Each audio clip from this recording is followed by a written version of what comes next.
इस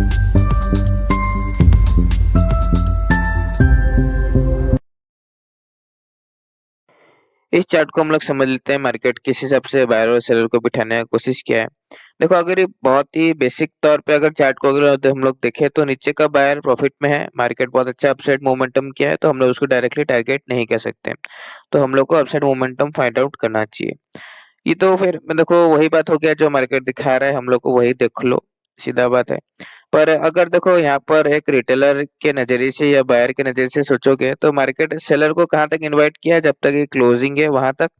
उसके बाद एक राउंड नंबर है, वहां तक भी सेलर चलो मान लेते हैं आया होगा। तो जब ब्रेकआउट किया है सेलर तो निकल गया। उसके बाद जो फ्रेश बायर आया उनका क्या है, मार्केट उनको रिट्रेसमेंट करके निकाला क्या?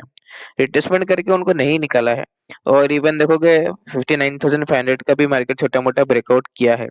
तो यहाँ पर जो फ्रेश बायर है उनका पोजीशन यहाँ पर मौजूद है।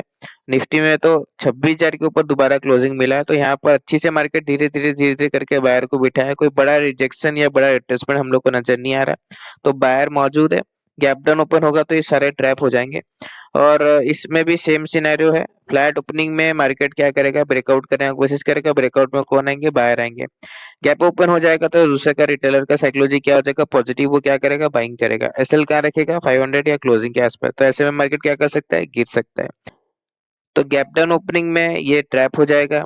फ्लैट ओपनिंग में मार्केट ब्रेकआउट करेगा तो वैसे भी गिरेगा। तो हर तीनों सिनेरियो में फ्लैट ओपनिंग, हल्का फुल्का गैप ओपनिंग या गैप डाउन ओपनिंग, तीनों सिनेरियो में हम लोग सेलिंग साइड जाने की कोशिश करेंगे।